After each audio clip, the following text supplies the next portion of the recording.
नमस्कार। महाराष्ट्र में bumper majority लाकर BJP बुरी तरह फंस गई है। एकनाथ शिंदे पर कोई तर्क, कोई तथ्य काम नहीं कर पा रहा है। शिंदे आर पार की मुद्रा में हैं, कुछ सुनने को तैयार नहीं। उनकी रट एक ही है, सीएम का पद नहीं छोड़ सकता हूं। बीजेपी ने समझाया 15 मंत्री पद ले लो, 15 बड़े विभाग ले लो, वित्त भी ले लो। शिंदे पर कोई असर नहीं। बीजेपी ने समझाया 2.5 साल मुख्यमंत्री देवेंद्र फडणवीस को रहने दो, 2.5 साल के बाद आप बन जाना। यानी 2.5 साल फडणवीस, 2.5 साल एकनाथ राव शिंदे। शिंदे पर कोई असर नहीं।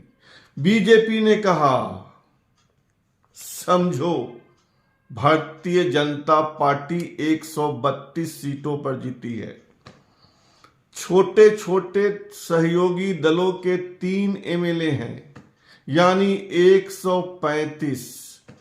बहुमत से सिर्फ 10 कम, 11 कम।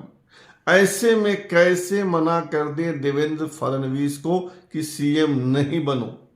पहले ही देवेंद्र कुर्बानी दे चुके हैं जब वे आपके लीडरशिप में डिप्टी सीएम बन गए थे, जब आपके पास 40 एमएलए थे और बीजेपी के पास 105 एमएलए थे।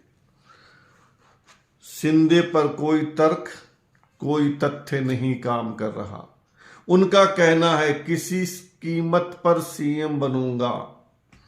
वादा किया गया था कि कुछ भी हो महाराष्ट्र का सीएम आप यानी शिंदे ही रहेंगे। अब बीजेपी वादा क्यों भूल रही है? बिहार में देखिए, बीजेपी के 80 एमएलए हैं, जनता दल यूनाइटेड के 45 हैं। आधे का अंतर है, फिर भी मुख्यमंत्री नीतीश कुमार हैं। जब बिहार में वैसा हो सकता है तो महाराष्ट्र में क्यों नहीं? शिंदे का तर्क है कि लीडर मैं था, मैं मुख्यमंत्री था, लाडली बहना योजना मैं लाया, मेरे लीडरशिप में चुनाव हुआ, मुख्यमंत्री मैं ही रहूंगा। और इधर बीजेपी छोड़ने को तैयार नहीं है। तो अब क्या होगा? क्या बीजेपी एकनाथ राव शिंदे को छोड़ देगी और अजीत पवार के साथ सरकार बना लेगी? क्योंकि अजीत पवार के पास 41 विधायक हैं, इधर बीजेपी के पास 132, जो दोनों जोड़ दीजिए तो बहुमत से बहुत ज्यादा हो जाते हैं। तो क्या एकनाथ राव महायुति से बाहर हो जाएंगे? क्या एकनाथ राव महाविकास आघाड़ी के साथ मिलकर सरकार बना लेंगे? क्योंकि महाविकास आघाड़ी के पास भी 46 सीटें हैं और उसमें 2 सपा का जोड़ दीजिए तो 48 और इनके 57, तब भी सरकार नहीं बनता है। 57 और 48 मिला के सरकार नहीं बन सकता। तो क्या एकनाथ राव शिंदे विपक्ष के नेता हो जाएंगे? क्योंकि महाविकास आघाड़ी में किसी पार्टी के पास 10% सीटें नहीं है। विपक्ष का नेता होने के लिए कम से कम 28-29 एमएलए चाहिए। कांग्रेस के पास 16 है, एनसीपी पवार के पास 10 है, शिवसेना ठाकरे के पास 20 है। ऐसे में अगर महायुति से अलग हो जाते हैं एकनाथ राव शिंदे तो विपक्ष के नेता हो सकते हैं। क्या कुछ होगा? बहुत कुछ होने वाला है महाराष्ट्र में। और आज तो बीजेपी ने कह भी दिया कि हमें मुख्यमंत्री की घोषणा करने की कोई जल्दीबाजी नहीं है। समझिए संकट कितना बड़ा है।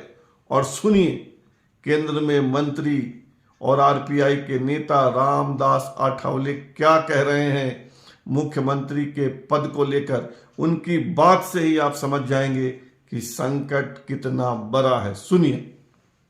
और महाराष्ट्र का विवाद जो है जल्द खत्म होना चाहिए। माननीय एकनाथ शिंदे साहब ने 2.5 साल में बहुत अच्छा काम किया है मुख्यमंत्री के रूप पर, और अभी मतलब उन्होंने अच्छी सीटें चुनकर लाई है, 57 सीटें मतलब उन्होंने चुनकर लाई है, और बीजेपी की 132 सीटें चुनकर आई है। तो अभी बीजेपी का मानना यह है कि भाई 2.5 साल एकनाथ शिंदे जी मुख्यमंत्री रहे हैं, तो अभी देवेंद्र फडणवीस को मौका देना चाहिए, और बीजेपी के हाई कमांड ने तय किया है कि देवेंद्र फडणवीस जी को मुख्यमंत्री बनाना है। लेकिन एकनाथ शिंदे जी थोड़े नाराज है, उनकी नाराजगी दूर करने की आवश्यकता है। उनके बारे में महाराष्ट्र को बहुत बड़ा आदर भी है। तो सुन लिया ना आपने कि मुख्यमंत्री पद पर किस तरह का रार है, और यह विवाद जल्दी नहीं मिटेगा। महाराष्ट्र में कुछ भी हो सकता है, क्योंकि बीजेपी भी अड़ी है और शिंदे भी अड़े हैं। फिलहाल इतना ही, और आपसे आग्रह है कि आप इस चैनल को सब्सक्राइब कीजिए, ज्वाइन कीजिए, लाइक शेयर और कमेंट कीजिए। शुभ रात्रि, सब्बा खैर।